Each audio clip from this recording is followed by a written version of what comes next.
Who is it? It's Britney, bitch. Yes, if you can't tell, we will be going all Britney Spears on this week's edition of Turntables and Tea. I'm Charlie. And I'm Cory. And this week, we will be discussing Britney Spears' fifth studio album, Blackout. I'm very excited for this. This was my pick to kick off our deep dive into the 2000s with one of the seminal pop albums of that decade. But crazily enough, this album came out at the craziest time possible for Britney Spears. So, in case you don't know, if you weren't living under a rock in 2007, you probably know Britney Spears was not going through a great time. I mean, there's t-shirts and mugs that say, if Britney can make it through 2007, you can make it through today. It was, it became a meme, and the shirt and the mug and all of that. So there was a lot happening amidst this. So, little background, Britney Spears had last, at this point, released an album in 2003 that was In the Zone. She put out some singles in between, but not a whole lot, because she got married to Kevin Federline, had two boys, Sean Preston and Jaden James, and shortly after the birth of their second son, Britney filed for divorce. And this started an ugly custody battle between the two parents. And we are at the height of the TMZ paparazzi culture.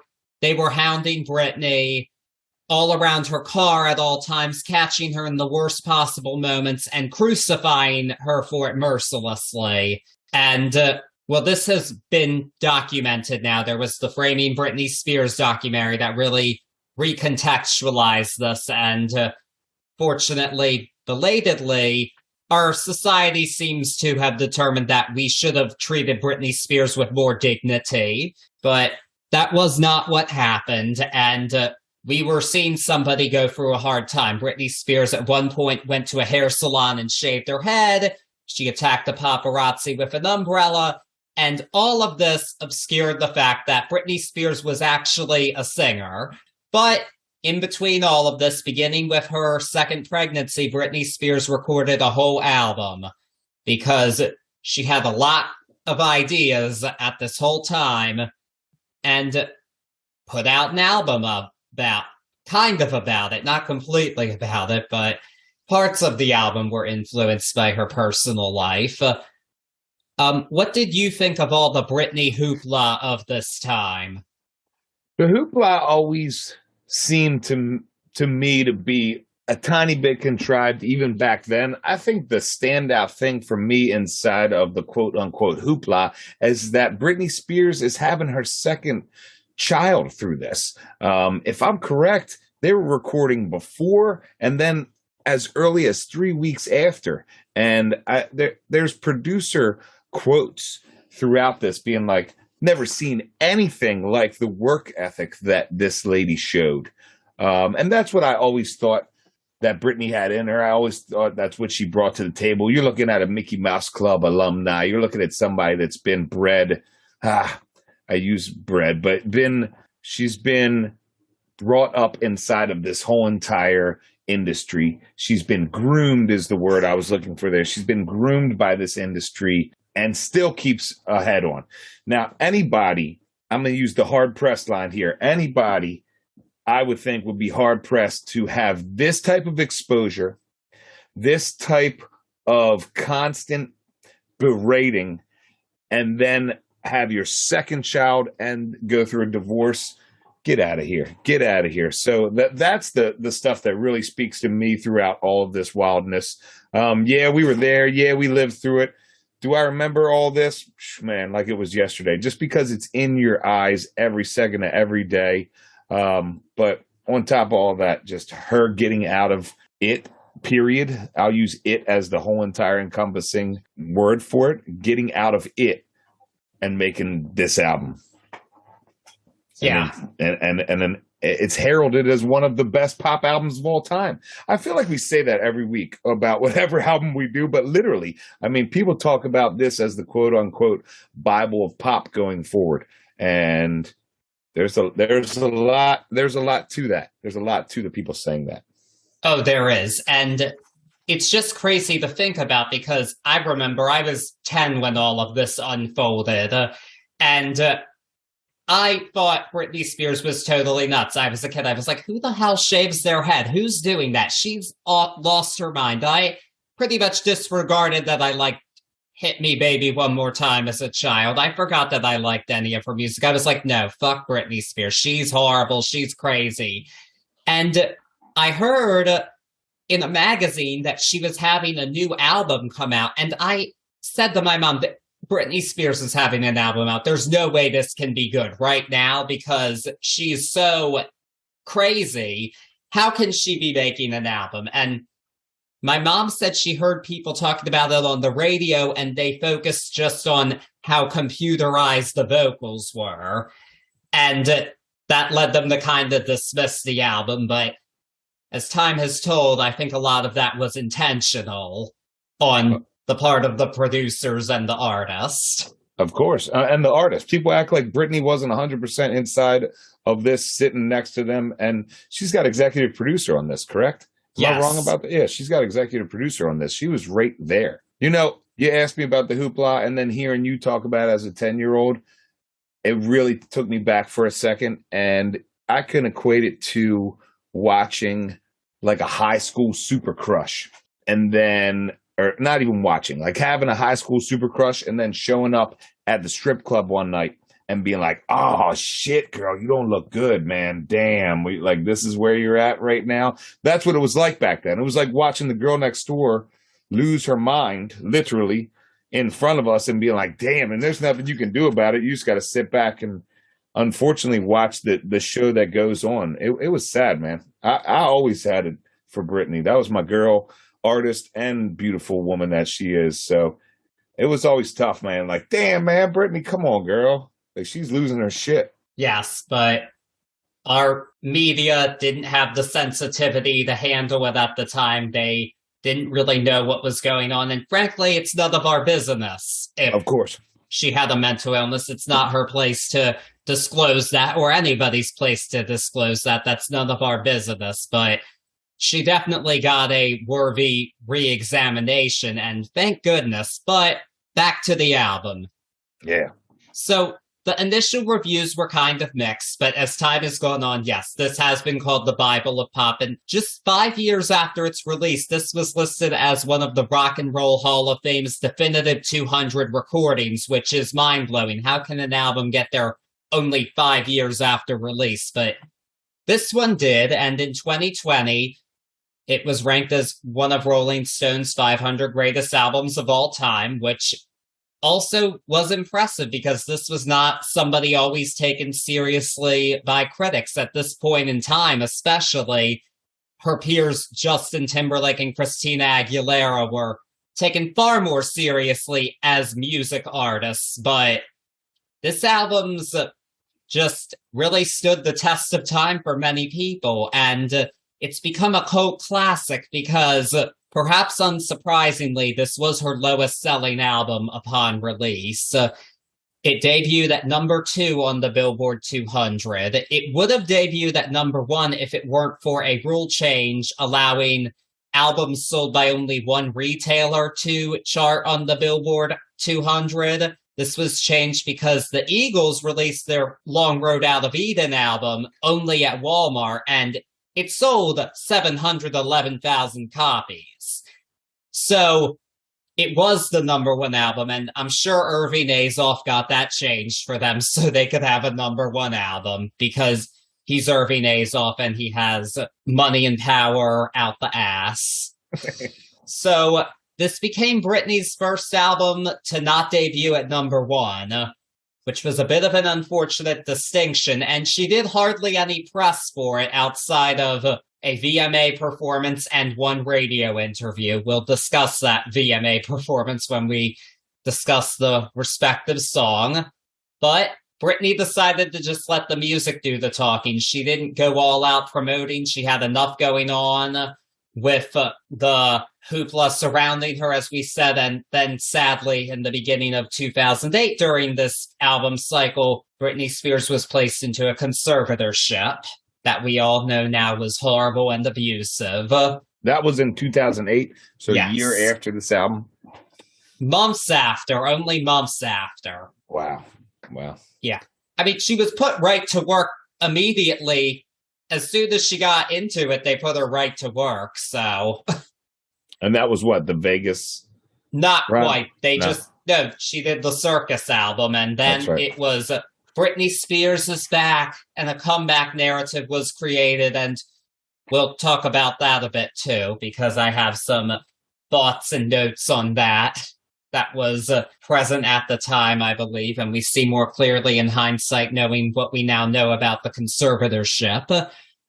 But yeah, Blackout, it's become a cult classic album. It's now been certified platinum at this point, 3 million copies worldwide, lower than all her releases up to that point, and Circus for that matter. But its reputation is huge, and it's pretty unanimously considered her best album. Yeah, speaking of that reputation and going back to Rolling Stones heralding it inside of their top, 400, 500? 500. Top 500. Oh, that's right. It was 441? Yeah. What was where it ended up. But they said one of the coolest things that I found anyone say about this album, and I think it really sums it up, and it's a great way to look at it. They described it as the weirdest, wildest music of her life, and an avant disco concept album about fame, scandal, divorce, and dancing on tables in a cloud of glitter and Cheetos dust. And as we listen through this, it really is, man. It's that wild concept album. And for me, I agree, some of the weirdest, wildest music that I'd ever heard her do up until this point. They heard it then. It lasted the test of time, and here we are now, getting ready to talk about it. Yes, and another thing I want to note before we go track by track, I want to discuss the fact that this album has very much been credited with shaping the sound of pop music, and that's not an exaggeration, because just a year after this, Lady Gaga put out The Fame, and that was hugely successful. She was a new artist, but that definitely capitalized on the electro-pop EDM sounds being featured on Blackout, and that was the dominant sound in pop of the next few years. The songs from people like Kesha, Rihanna, Black Eyed Peas, they were doing this sound. Britney just kind of did it before them, and heck, Britney continued to do this sound herself in the next few years, but not quite as effectively as she did here, in my opinion. But Blackout was a bit ahead of its time, and that's part of why it's still fresh today. With that being said, I don't really have any crazy thoughts on the album cover. It's her. It's Britney with black hair, so it's a little bit of a like who at first for me looking at it, but then I don't remember with black hair, but then me and Britney broke up during this period, if you didn't know. So. Yes, and also the album is called Blackout because it referred to blacking out negativity. There you go. Was the concept. So, with that being said, let's do our thing and press play on the album and track number 1, which opens with that immortal line, "It's Britney, bitch." We have the opening track, "Gimme More," and this song was produced by Danger, who was a protege of Timbaland. He co-produced a lot of songs, most recently on the Future Sex Love Sounds album by Justin Timberlake, which was one of the biggest albums at this time. Great album too, by the way. On the surface, this is a sexy song from Britney, but it also kind of references the media's obsession with her. Feels like the crowd is saying, "Gimme, gimme more." And later on, at one point, you hear her auto-tuned voice saying, "They want more? Well, I'll give them more." And she's kind of separating herself from the public, I feel like, in this song. But without reading too far into it, I think Gimme More is just a great pop song. The production's immaculate. It's kind of dark for a Britney Spears song. As much as a Britney Spears album could be, this is a dark album, and it was definitely her heaviest sounding single production-wise up to this point. I believe. It heavy is the word for a Britney album. For me, a Britney album opening up like this was not anything I ever expected. 113 beats per minute was a good pace for an opener, and I was surprised because at first it felt a little bit slow, but that Danger beat is super sick, and it's a super driven beat, and it doesn't stop. It's sexy any way you look at it, in my opinion. Yes, it is. And this was the lead single from the album, and to promote this lead single, it was decided that Britney Spears would perform the song to open the 2007 VMAs. It was decided it would be a big comeback performance, and what better place to do that than the VMAs, where she'd had several career-defining moments, such as kissing Madonna, dancing with the snake. It would have been the place to do it, and there was talk of Chris Angel participating in the performance, and it was just going to be this big, huge deal, and Britney was going to show the world that she was back, and back to being the great pop star that she was. That wasn't quite what happened, as many of us probably know. So the performance commenced with Britney in a jewel bikini with blonde extensions. I'm sure her hair was extended a bit at this point. And she performed the song, and the fire wasn't quite there. She kind of just went through the motions on it. She looked out of it, and there were times she wasn't even lip syncing the song. Shit. The fire wasn't there is an understatement. I mean, I remember watching this back then, and I watched it again 2 times doing this listen through. She might as well been walking through a dress rehearsal choreography wise. She had no snap to anything. Whew, man, it was tough. It was tough watching it back then, but even tougher watching it, now. Oh, the fire was not there. You were right on that one. Yes, and while I'm not going to deny that, the media relentlessly pounced on this performance. They were saying the Queen is dead, and there were a lot of harsh comments about her appearance, and Sarah Silverman was the host of the show, and she made a monologue with jokes about Britney and her kids, saying they were the cutest mistakes you'll ever see, which was in poor taste, though Silverman did say she didn't see the performance prior to going on stage to deliver her monologue, but still, it wasn't a great look right after we saw Britney bomb. But Here's what I'm gonna say. Is this a good performance from Britney Spears? No. But there have been a lot of bad televised performances in our time. I cannot think of one that was as mercilessly criticized as this one. And they went overboard on it with the criticism, I think. I think they went overboard with the criticism on her. The criticism for the performance, and I'm saying this as a whole entire ensemble performance that was choreographed and drew up, and the whole, I mean, Christ almighty, they had stripper poles come out of the ceiling down to the tables where people were sitting in the audience. This was set out, or at least I would believe that this was set out while being made or being thought up as this extravagant beast. I think that it fell short in production. I feel like it fell short somewhere where it didn't come together as a sum of the parts. And like I said, I watched it a couple of times. At first, I thought Britney was drunk at first, because even her first couple of steps are somewhat of a stumble step. But the more I watch it, the more it becomes, like I said before, like almost of a dress rehearsal type of run through, where I feel like everybody on stage, minus the backup dancers. If you look at the backup dancers, it looks like they've been practicing this thing for fucking 2 years.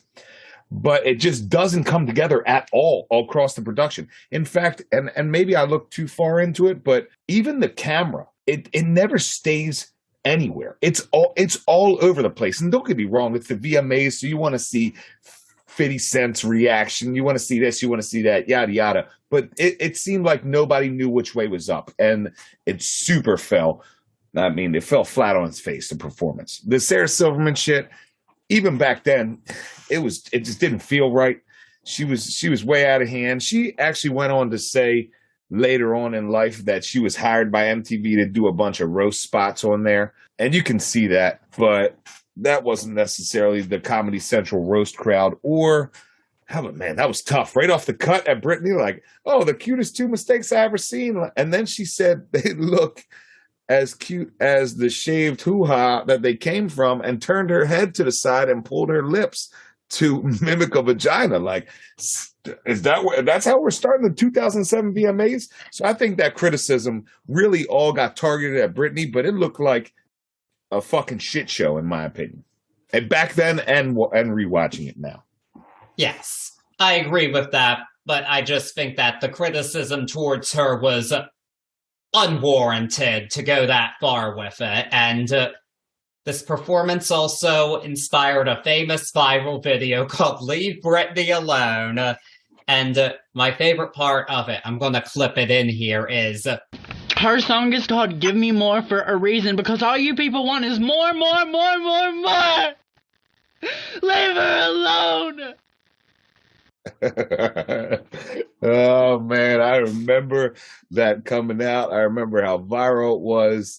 I didn't even equate that to the 2007 VMAs back then. I just thought it was, Britney was getting bombarded all across media. So I just figured it was to the media outcry on her, but it was definitely something you'll never forget. That dude, man. He felt some kind of way and let the world know, and that's why it was so viral. Yes, at the time known as Chris Crocker, now known as Kara Cunningham, actually. She transitioned, so I just found that out myself. But despite all of this hoo-ha, I guess you could say, the song was a hit. I don't remember it being a hit. I don't either.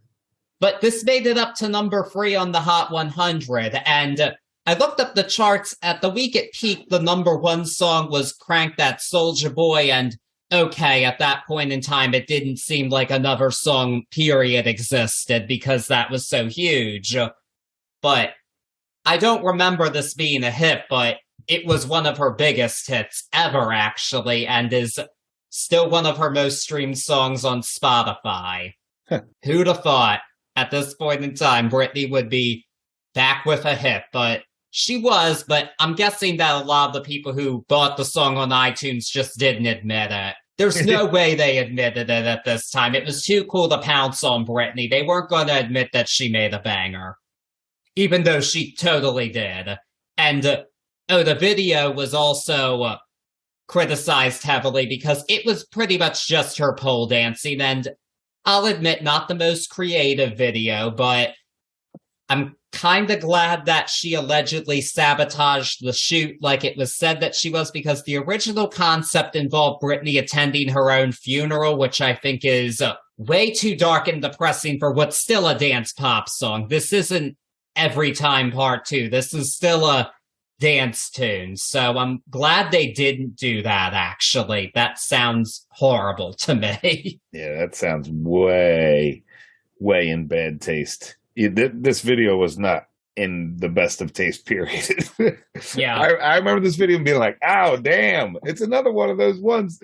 It's funny because I didn't equate that when I was saying it, but it's like seeing your high school crush at a strip club and being like, oh man, damn. Yeah, I have to say, the videos for this album are all pretty underwhelming, in my opinion. That's a shame coming from Britney, who's known for having great videos. I certainly think she's had some classics, but they're not from this era. But the song is a classic. I think that's what matters, and I'm glad that we now all acknowledge that.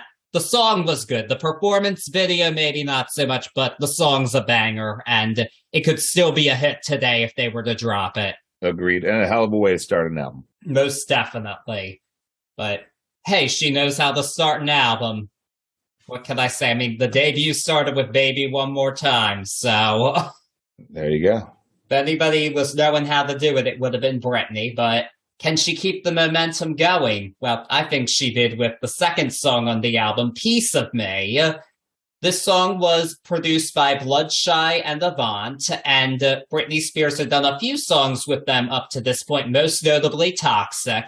You probably have heard that song. Probably. And this is an interesting song in that it's explicitly about her relationship with the media, but she didn't write the song. It was actually thought for a long time, no, we don't discuss Britney's personal life too much on record, but the song was clearly written for her, and I think this is a really clever kiss-off. I just love the lyrics here, and she just goes in, I'm Miss American Dream since I was 17. They go and put pictures of my career in the magazine, and then in the course, Mrs. Oh My God, that Britney's shameless. And, oh, what's the other one? Oh, she's too big now, she's too thin. It's just perfect, and you want a piece of me aren't fighting words. It's just a fact statement here. And at this point in time, the world wanted a piece of Britney. And this song just kind of summed it up. But guess what? It's also a great production that could still be a hit today. And it was an easy choice for second single. It wasn't as successful as the first. It made it up to 18 on the Hot 100. But again, it's become one of her signature tunes over time, and her Vegas show was named after it. So, yeah, you're right. They're not fighting words. You want a piece of me is a factual statement letting America look in the mirror, period. Everybody wants a piece of it all around the board. So it was Bloodshy and Avant that wrote this for her, and they had worked with her prior throughout her career, correct? Yes, most notably, they did Toxic for her. Dig it. So for them to write this knowing her and it to hit so beautifully, I love it. I love the rhythm of the lyrics against the beat in this song. Shit, here we go. We're in the 2000s. We spent the 90s talking about multi-syllabic rhymes and you know, the multis that they were dropping, period. And here we got Britney doing it in this album. And the way these rhythms work are amazing. I've been known, I think even on this podcast, been known to be not a fan or not the biggest fan of auto-tune. I believe it works very few and far between, and it has to be done perfectly. That being said, at 2 minutes and 7 seconds in the song, I Miss America Dream since I was 17, that auto-tune piece is some of the sickest auto-tune I've ever heard in my life. Straight up and down, the way it was done, the way it was put in the song, it just worked super sick over this beat. And I this is that jam. You said second single off this album? Yeah, guaranteed. What did it chart? I wonder. I didn't look at that. 18. No shit. Should have been bigger, of course, but like I said, it doesn't matter. It still got over 100 million streams on Spotify now, and also, like I said before, her Vegas show was named after it. So clearly it's one of her signature songs, and rightfully so. And the video naturally took the song, and a video was created about the media's obsession with her, and it got some criticism. It was believed her body was digitally altered. Jesus but Christ. Never ended, right? They never stopped. No. It's wild. It's actually pathetic to look back on. I didn't mean to interrupt you, but it's crazy. No, it is. But interestingly, so once the conservatorship kicked in, it was decided that Britney would appear at the VMAs the next year, and as part of their comeback narrative, Piece of Me won free VMAs, and I'm sure that was service on the conservatorship's part. They wanted to create the comeback and say, hey, Britney bombed here last year, but she'll do well this year. She won't perform, but she'll win a bunch of awards that she hasn't won any really before. Damn, that stinks if they did that, because this song, I really think it could stand on its own merits. And two, for this album, we go back to that concept album thought process. This is the first song on the album that really, I was like, man, is this Britney Spears or are they just dragging her along on a beat? Nah, man, she crushed it on this, but this is way outside of her box. So screw that conservatorship or whatever it's called, if they're the ones that planted those wins, because this song should be heralded. Yes, but That's what I believe based on what we now know about the conservatorship. That's a hypothesis on my part, but the song and video do stand on their own, of course. Most def.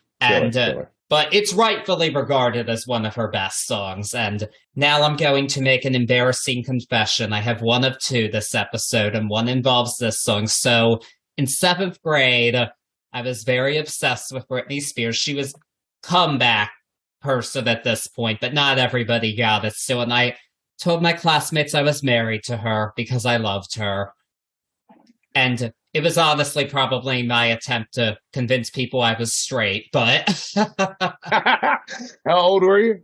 13. So I would have been a little bit older than that? Maybe a bit, but you know.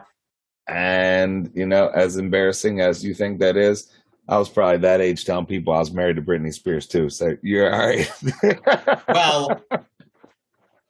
Not everybody was on that page with me, but yeah, I was all about Britney, and I, on a 7th grade field trip, somebody decided to plant the idea in my head to sing Britney Spears with them, and a bunch of us sang this song, which was kind of fun, but I know everybody was judging me, of course, because it wasn't my idea, it was somebody else's, from what I recall, at least, but... Nah, whatever. I don't know. The point is, piece of me is awesome, so... Yeah, and black out the haters. Yes, black out the negativity. There you go. That's one of my 2 embarrassing confessions, and we're not going to get there yet, but the next one involves the next song on the album, Radar, another Bloodshy and Avant written and produced song. This one takes a bit of a different direction than the previous 2. It's not quite as heavy. Lyrically, it's not at all as heavy. It's... basically, Britney has a crush on a guy, and he's on her radar. And, you know, she's got the tingle, she wants to mingle, that's what she wants. This isn't a heavy song lyrically, but I think it is just that great pop song for the album. It's a great, catchy, cute, fun pop song, and just a nice burst of energy into the album that was needed after the slightly heavier first 2 songs, again, as heavy as we can be for a Britney Spears album. And, yeah, I've always loved this song. It's always been a fun one for me.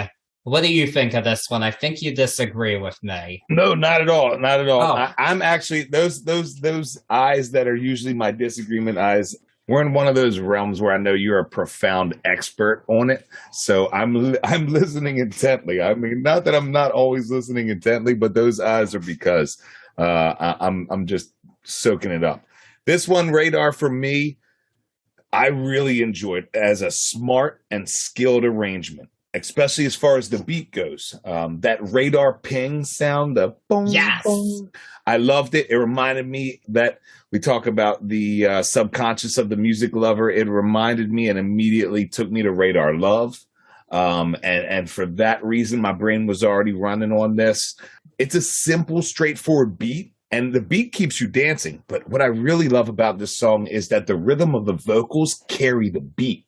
So she's just in there, just at the perfect time throughout this whole album.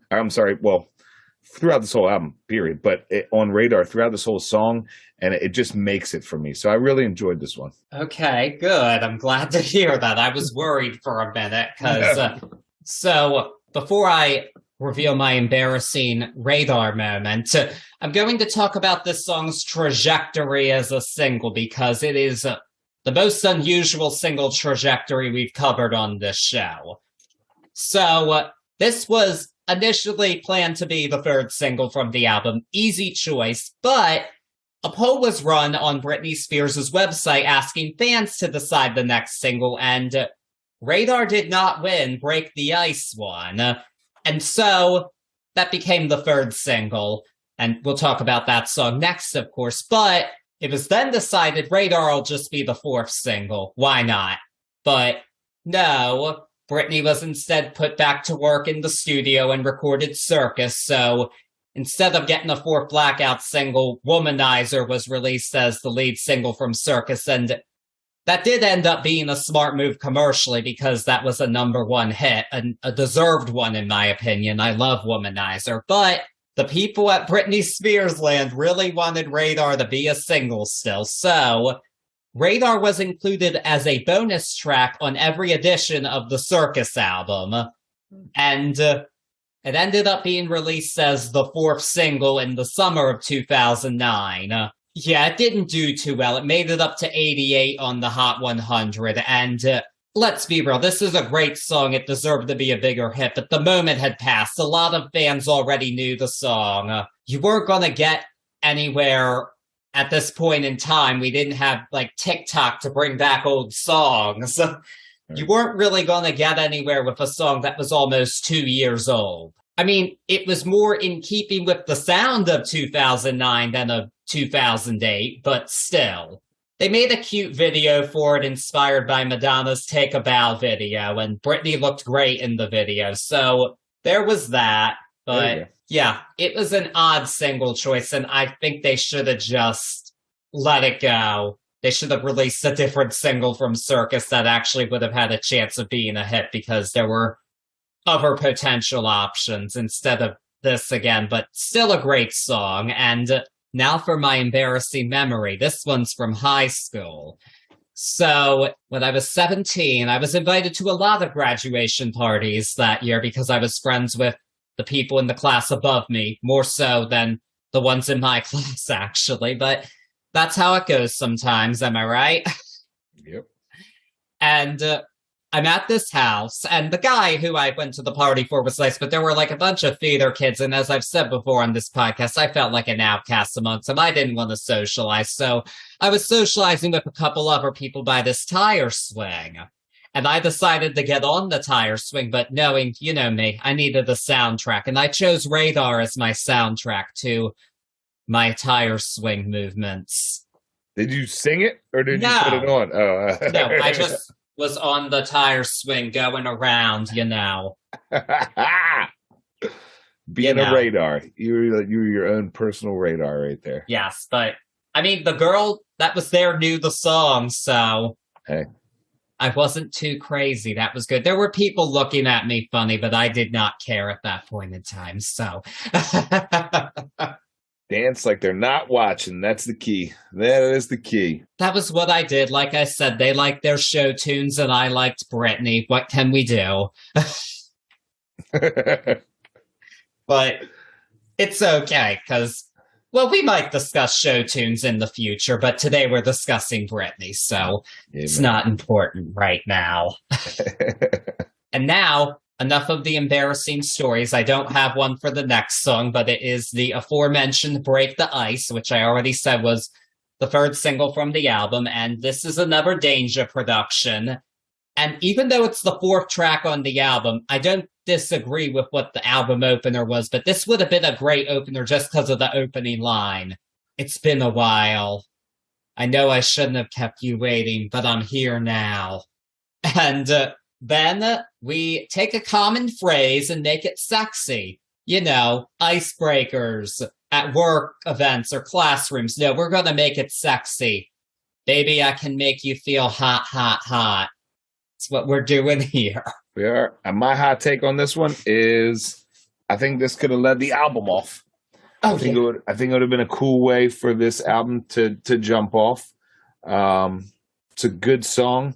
In my opinion, when the drum starts to drop out at 2 minutes, it goes a little long after that for me. It actually does it 3 times after, or does the refrain 3 times after that. And I really think like if they could have just stuck it on the first refrain and then let it come back to Let Me Break the Ice and just hit it hard, it would have been a really neat ending for that song. In my opinion, I felt like it went on just a tad too long. Still a great song, still a cool track, but just a little long. Just held on to it a little long, in my opinion. I can see what you're saying there. I love the song, but I can see where you're coming from about it being a little long, but I heard the same complaint about Gimme More before. I don't agree with that at all, but I have heard that. This was the third single from the album, and I'm going to say this right now. I think this was a smart choice for the third single because this is the most R&B song here. It even has elements of crunk, and she'd done one crunk song before this on the In the Zone album. She had a collaboration with the Yin Yang Twins. For real? Yes, I got that boom boom. Oh, shit. Yeah. Sade, we gonna go to the club and get crunk with Britney. Oh, I gotta listen to that. Oh, it's a classic. But that was much more straight ahead in that style. And they make it their own here. And I think that was really smart. And this would have been a bigger hit than it was with better promotion, I think, because this does sound the most 2008 to me, I guess, in a good way. Because of the sound of the time. I feel like this is in keeping with the R&B pop of the time. This is the era of like Fergie, Rihanna, Beyonce. I feel like this was the closest to what they were doing at the time sound-wise, if that makes sense. It makes sense. But unfortunately, it only made it up to number 43 on the Hot 100, and that is just disrespectful in my opinion. I don't like that. So I don't know what y'all were thinking in 2008, radio programmers, iTunes. No, just not okay at all. Very wrong. Not even top 40. Come on.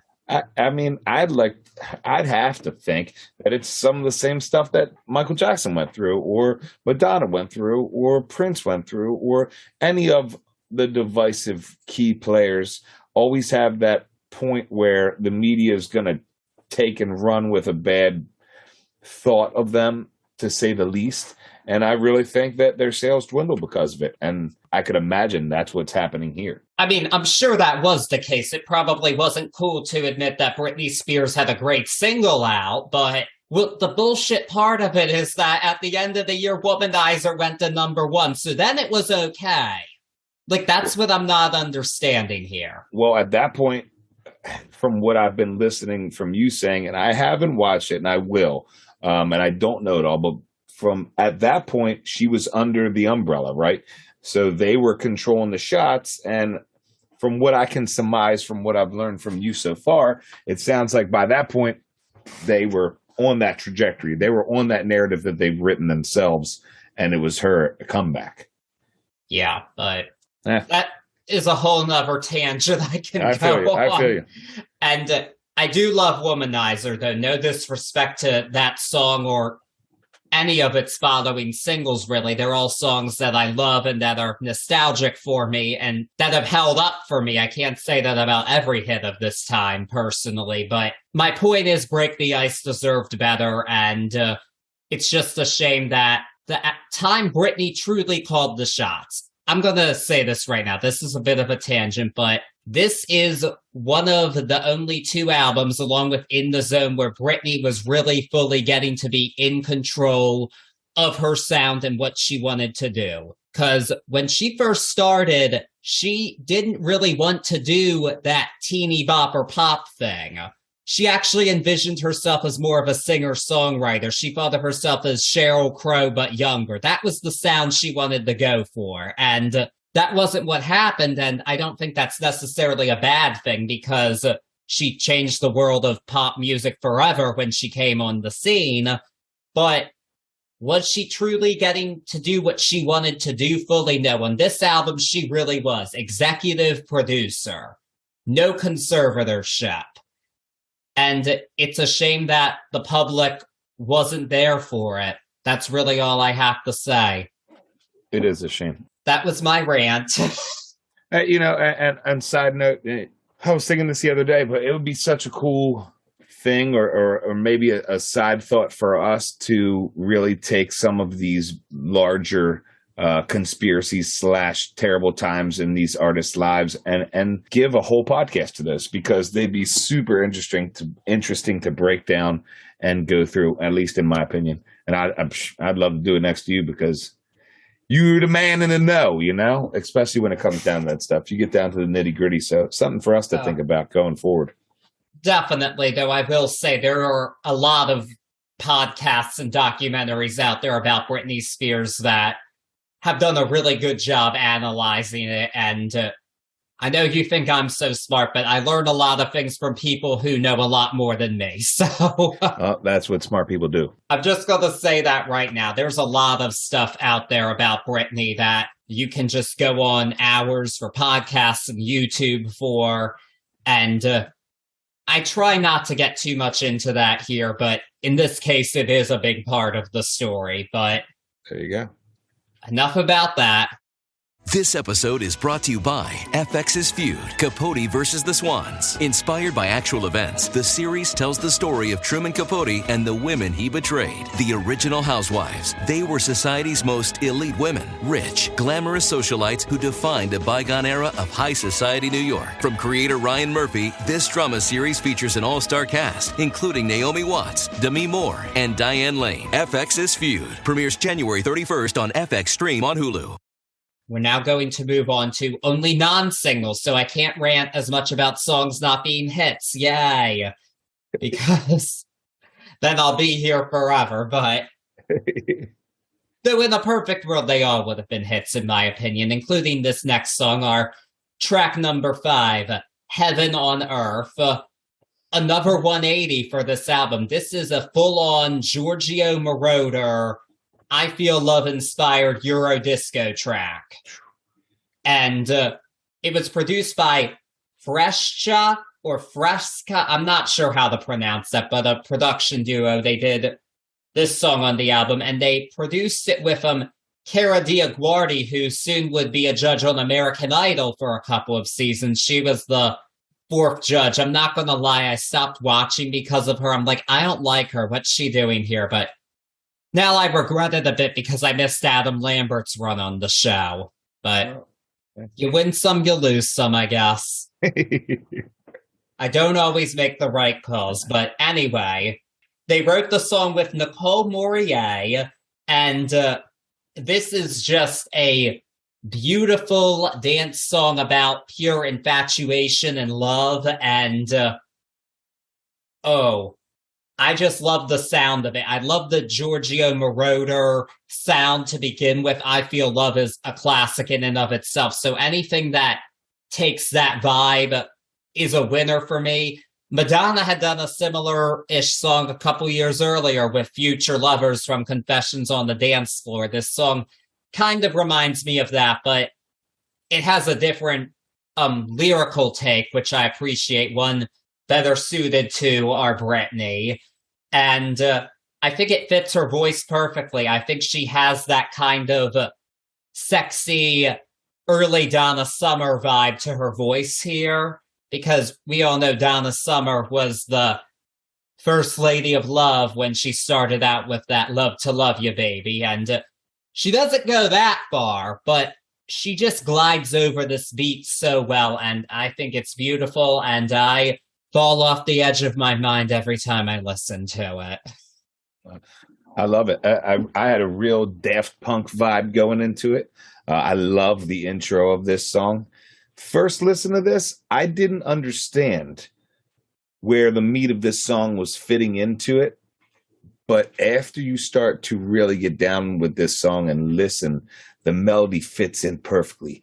And this, the first time we see it on this album, and we'll see it again, but this spooky kind of underground key and that electro vibe, it was a very unique piece. And like I said, at first, even in my notes, I have first time hated the meat of this song, like the meat and potatoes of the song, but it really grew on me. I enjoy this one. This is a very unique track, but it's a cool one.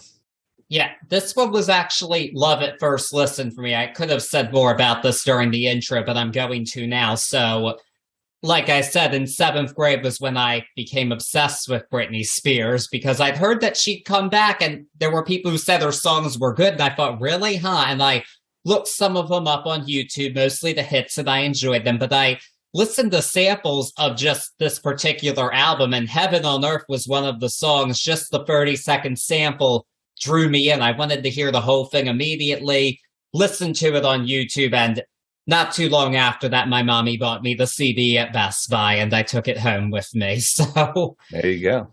And the rest is history. But Yeah, I love this song. I always have. And just that whole vibe of it.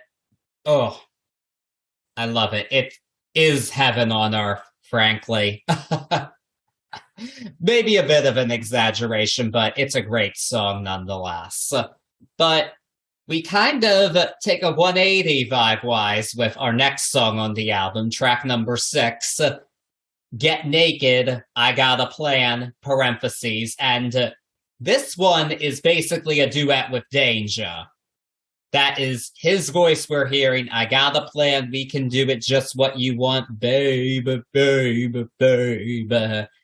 And this is weird for a Britney Spears song. That's really all I can say about it. Like, lyrically, it's kind of straightforward, I guess, but it's the sonics that are just on that next level. This is I mean, I can't imagine what it must have been like for the longtime fans to have heard this in 2007. They must have been a bit confused because it's so out there.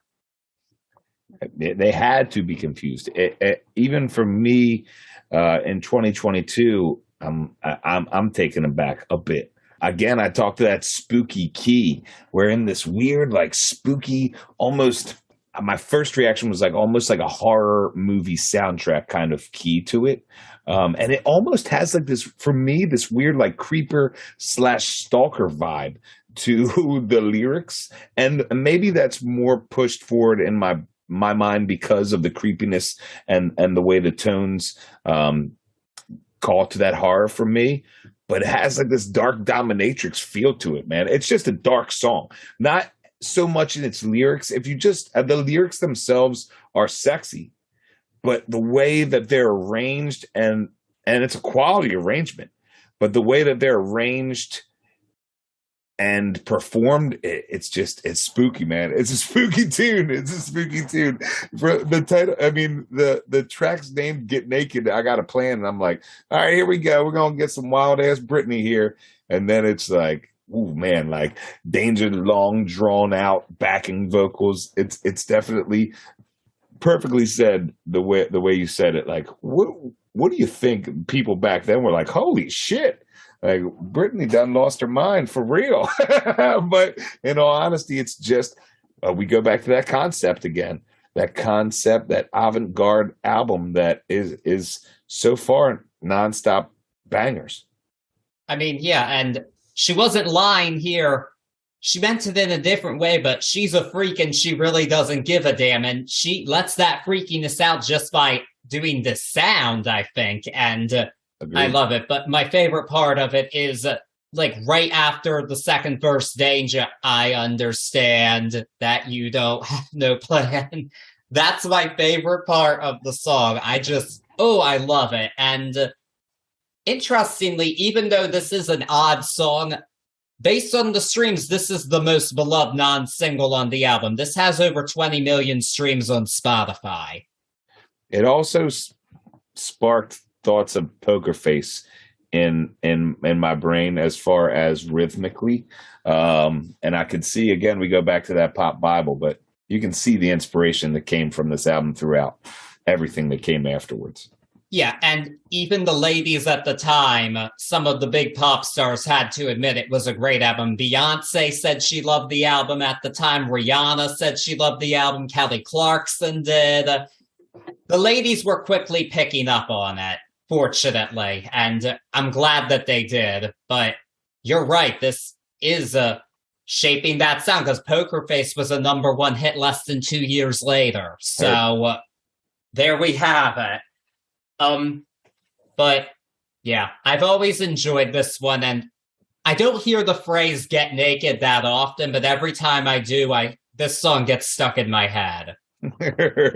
Like, I once had a coworker jokingly tell somebody to get naked as like kind of a joke, because restaurants are weird. You kind of have to be there to get some of it. The restaurant is a weird, wild place. If you're not there, you might not understand. Yeah, and we keep the weirdness going with track number 7, another Bloodshy and Avant production, this one called Freak Show. And if any song here influenced pop for the future, it was this one. This was the first mainstream pop album to feature. No, sorry. This was the first song on a mainstream pop album to feature dubstep. And that became a huge sound in the next few years. But this was where it was first introduced into the mainstream. And in this case, she was kind of like Madonna, frankly, introducing new sounds to the mainstream. It's kind of like what Madonna did with Ray of Light almost 10 years earlier. She really brought electronica music into the mainstream with that album. And Britney was doing the same thing here with a different approach, of course, but again, breaking ground. And it's another weird song. It's the first one on the album, one of only 2 songs that she has a writing credit on. And I just love that it's a dark club track. It's perfect for where she was at this time because she was out partying with Paris Hilton and Lindsay Lohan. That was her life at the time, but it wasn't all light and poppy. No, there was a darkness to it. And she's saying, like, we're going to give them a freak show. And how people were treating her life as a freak show at this point in time. So that might be reading a bit deep into it, but I do think this is kind of a metaphor. And sonically, I don't doubt that she was thinking that at all. But she's like, you want a freak show? I'll give you a freak show. She gave it to us. They gave it to us. Her having writing credits on this, I think, is phenomenal for the same reason that you've been touching on there. And that is the fact of new sounds coming into mainstream pop. That dubstep bass that drives throughout this whole entire song is undeniable for what it is, and also a part of a Britney song now, which this song is super unique and nowhere near what I expect or what I expected. I can't say that now anymore, but what I expected from Britney Spears.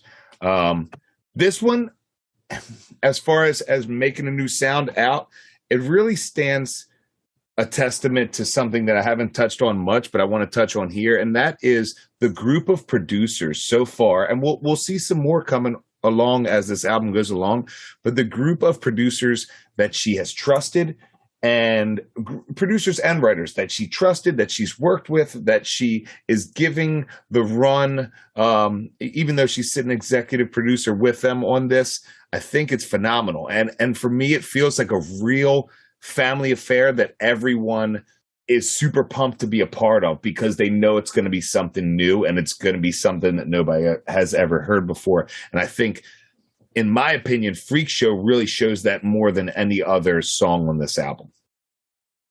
I completely agree with you on that one. Most definitely. And this is another beloved song. This was actually performed in her Vegas show. And during the song, she would bring a male audience member up on stage and tie him to a leash. On the opening night, the victim was Mario Lopez. Heard that. Who are we talking? Oh, Janet Jackson did that. Okay, that's right. Yeah, that's something that Britney kind of took from Janet, an idea she took, but she did it too, so. I like it. I wouldn't have mind being that guy. Of course not. Who wouldn't want to be that guy? Back then, I wasn't married. No, my wife. I love you, Jess. She knows. I wouldn't have minded being on stage with Britney. She didn't make it top 5 baby mamas, but she's up there. She has a place in the heart there. I guess she's in the top 10, I'm guessing. It was funny to hear you say that she thought of herself as a Sheryl Crow because she has a piece in my heart, but not as big of a piece as Sheryl does. So it was funny to hear you say that.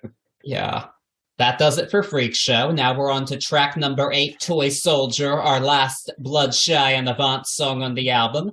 This one has a co-writing credit from Sean Garrett, who wrote hits for Beyonce and Usher prior to this. And in this one, she needs an actual man, a real soldier, a really badass soldier, sick of toy soldiers. My favorite thing about this song is that it has a bit of like a percussive nature to it, along with the synths, and I think that's just super creative. That's my favorite aspect of the song, and a while ago, I saw a review that said her vocal on this really sounded like Gwen Stefani, or the song did, and I totally hear that.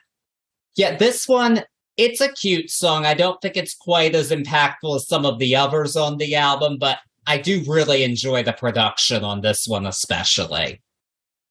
Yeah, it's super sick. And for me, it's the back to the Britney bitch type of feeling that I expected throughout this whole album the first time I listened to it. And I'm right with you.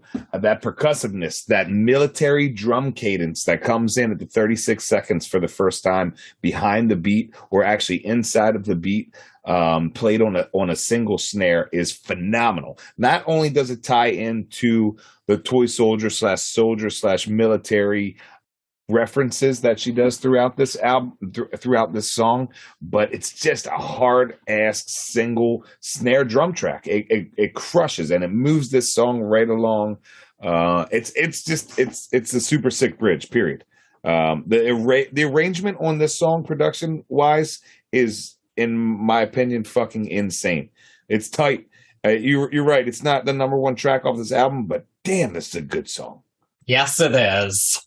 Completely agree with you on that one. And it has that same sort of like, I'm looking for a rough, tough man, soldier, general, yada yada, but it's super overshadowed by this fucking sick ass beat. Not overshadowed, but it doesn't sound like just your cut rate song. Sometimes I look at the lyrics on a couple of these and I'm like, man, if it wasn't for the beats and the production behind this, that might not have flown as a banger as much as it did. And I think this is a prime example of that. Yes, I agree with you. I don't think it's the number one example of that. We'll get to that, but it is an example of it. And with that being said, we are now on to track number 9, Hot as Ice. This one was written by T-Pain and Danger, and T-Pain was one of the hottest names in pop music at the time, so this was definitely considered to be a single, I'm pretty sure, but it wasn't. I'm kind of surprised it wasn't, and I believe this was one of the first demos to actually leak as the album. It was initially called Cold as Fire. I like this song, but gun to the head, this is my least favorite on the album. I think it's a good song, but I just think it's, in comparison to the other songs here, I think it's kind of basic. I don't feel like it takes any real risks with its production to the extent that the other songs do, and I just don't think it's as timeless as them. I still like it, but not, gun to the head, if I have to pick one, it's this one. I am exactly where you are. In fact, my note said gun to the head. This is the one. It almost has an outcasty sort of Sorry Miss Jackson vibe to it that catches me a little bit. And I really do enjoy the live drums right off the start of the song. I don't enjoy, maybe I'm wrong, hit me in the comments if I'm wrong about this, but it feels like her voice is through a filter in this song, and I really don't enjoy it. It seems almost like they took her up a couple pitches, and I think it takes a lot away from her beautiful voice, and that's my opinion. I could be wrong. It might not be filtered, but if it's not, I definitely don't like the way she sang this. This is my least favorite of the album. Yeah, this is also my least favorite of her vocals. She's better singing in her lower register, I think, than that higher register. This almost sounds like she's trying to do, sound like she's 17 again when she's not. She's 25, and I don't want to hear that from her at this point in time. So you don't think that's a filter on that? Or do you know that's not? I don't know for sure. I don't, but I feel like that's just the vibe I get from the vocal, but it's definitely in her higher register, I feel like, and I don't think she sounds as good as that as she does in her lower register. I just figured with T-Pain on this, I guess he was only a writer, not a producer on it, but, with him being in the forefront of that movement period, whether he liked it or not, it was just something where I was like, eesh, I don't know, man. Not down with it. Yeah. But fortunately, I think things pick up with the next song, Ooh Ooh Baby. This one Britney wrote with Frederick, who is a hip hop producer. Interesting because this song doesn't give me hip hop vibes at all. And also Cara Diaguardi. They both produced it as well. And it was originally called Filling Me Up. The most prominent thing about this song is probably the Spanish guitar. What I think is really interesting about that is this is another new sound to Britney Spears, but interestingly, when she came onto the scene, Latin pop was huge. 1999 was also the year of breakout hits from Ricky Martin and Enrique Iglesias. They were all over in addition to Britney Spears. So I found it interesting that she kind of did this sound here. I don't like this one as much as I used to. I used to enjoy it more, but I still do enjoy it. I feel like she makes the sound her own, and I don't know. I think it's a nice, love, sexy, seduction kind of song. What do you think? I will agree with you as far as a nice little sexy seduction song. Also with a sound that we haven't seen or we weren't used to her doing, period. But as far as it on the album in a whole, for me, this one fell flat. I'm not going to sugarcoat it. This one fell flat for me, and really, I felt like it was too weak to be on this album with these super progressive and super experimental songs. Period. This one just was, for me, it felt like it didn't have a place on this album. I can see what you're saying. I do like the song, but it might have honestly fit better on like the Circus album, honestly, than here. I feel like there might have been a better song to put on the standard edition, but we're not there yet. So, and I feel like, you know, I love the palette cleanser. We've gone and seen some really cool palette cleansers inside of a couple albums that we've done. But if that was the intent on this, I still think it fell flat. Yeah, I do think it was a palette cleanser because the album does go back to those heavier sounds for the end of it. Beginning with track 11, our last Danger production, Perfect Lover. My favorite line in this is tick tock, come and get me while I'm hot.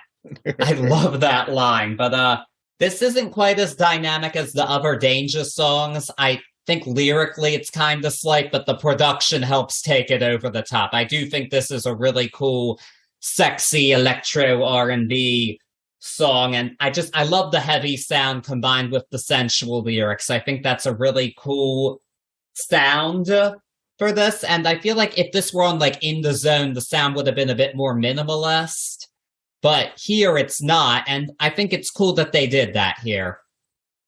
I totally agree with you. It's that Britney feel, and I love that they didn't go minimalist on this. I really enjoyed this song, and I agree with you wholeheartedly, and I'm not going to repeat what you said so far. I have one thing that I kept looking for over and over again in this song, and that was like a strong bridge. And in my opinion, there's an outro, this rhythmic outro, that could have been perfectly placed, again, in my opinion, inside the song and provided a really neat bridge that I felt that this song needed. Other than that, though, I really enjoy this one. Perfect Lover is very close to perfect. I agree with you, but I don't think it's quite as perfect as the next song on the album. Love this one. Why Should I Be Sad? This one was written and produced by Pharrell Williams, obviously specifically for her, which I love that he did that. And yeah, this is a kiss off to K-Fed, Kevin Federline, and works brilliantly. She's realizing he was no good. He was a freeloader. He still is, for that matter, based on the amount that she's had to pay him for child support. He's still a fucking freeloader. Fuck that guy. But enough about that. But, you know, she's not going to be sad. She's going to move on, you know. It's time for her to move along. She's tired of singing sad songs. And I just think this is a great album ender. At least it was the ender for the standard edition. And when I first heard this album when I was 12, this was initially my least favorite, but I didn't fully grasp it. I like it a lot more now as an adult. And really, she laid it out for us here what the deal was, and we should have listened to her, but we didn't at the time. At least most of us didn't.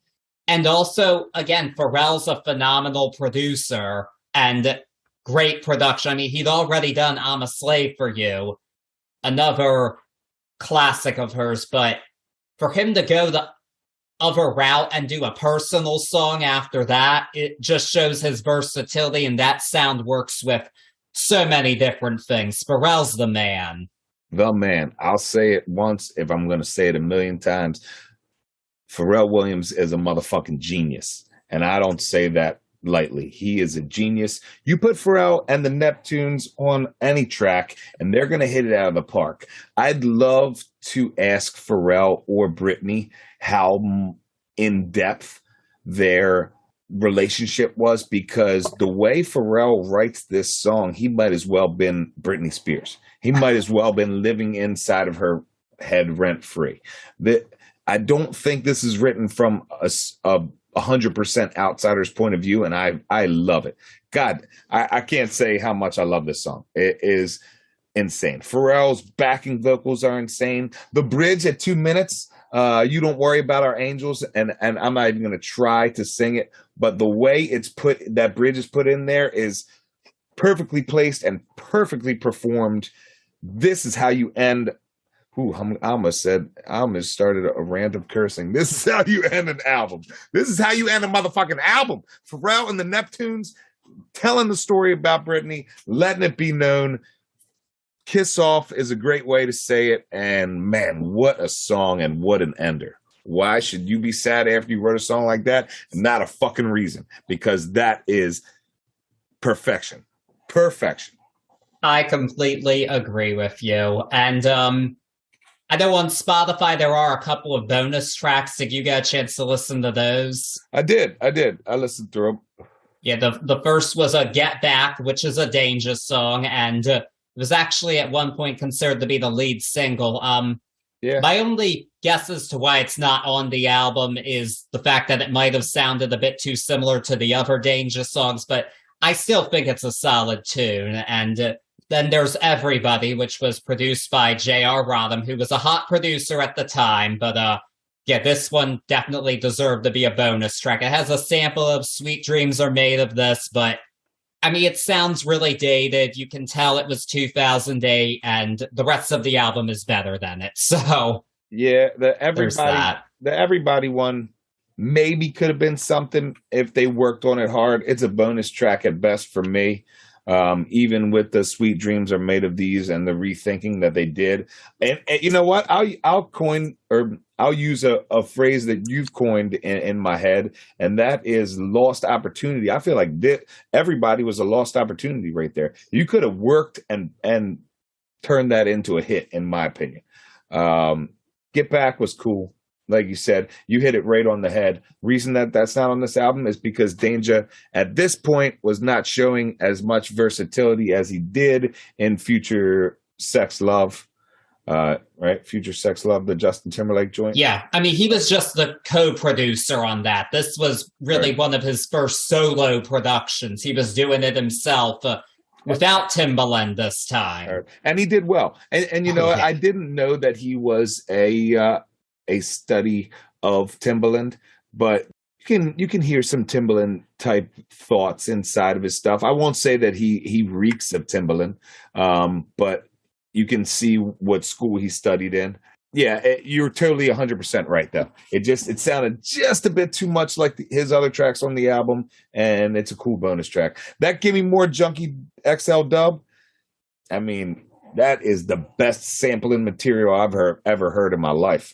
You can sample your way through an album off that. You know, it's got some really cool little shout outs, and another shout out to the dubstep sound, you know, that people weren't even about yet. Yeah, that the mainstream wasn't about yet. Yeah, but one thing I want to say in general, actually, I'm not always the biggest remix person, but the remixes, the Gimme More, are all actually great, in my opinion. I liked all the ones that I heard. They were all pretty awesome. There's even one featuring Lil' Kim. Yeah, really? Yeah. It's called the Gimme More remix. Gimme More. Oh, little Kim, she's a wild one. Oh, yes, she is. But yeah, I loved all the remixes for Gimme More. That, such a great song right there. And now we are at the end of our journey with Blackout. What is your grade for the album? Whew, for me, this is a B+.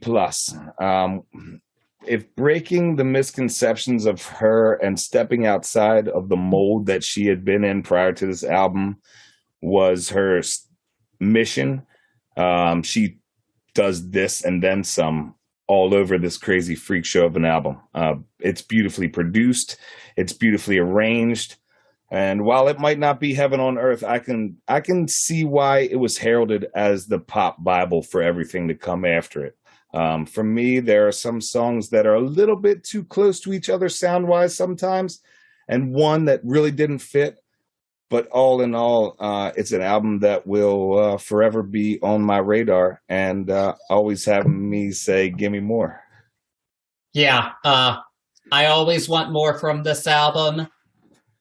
Maybe nostalgia's clouding me a bit here, but admittedly, I don't go back to every album I listened to in middle school as much as I do this one. This is an A for me. I think this is a fantastic pop album. And yeah, I love me some Britney. I do think this is her best album. Just immaculate production, great songs, and it's Britney, bitch. That's all I can say. It's Britney, bitch. It is indeed Britney, bitch. What is your favorite song on the album? For me, it really is tough because I enjoyed this album all over the place. And I love you, Britney. And you know what? You performed it. I don't know why I'm sad, but why should I be sad? I didn't even mean to do that. Why should I be sad?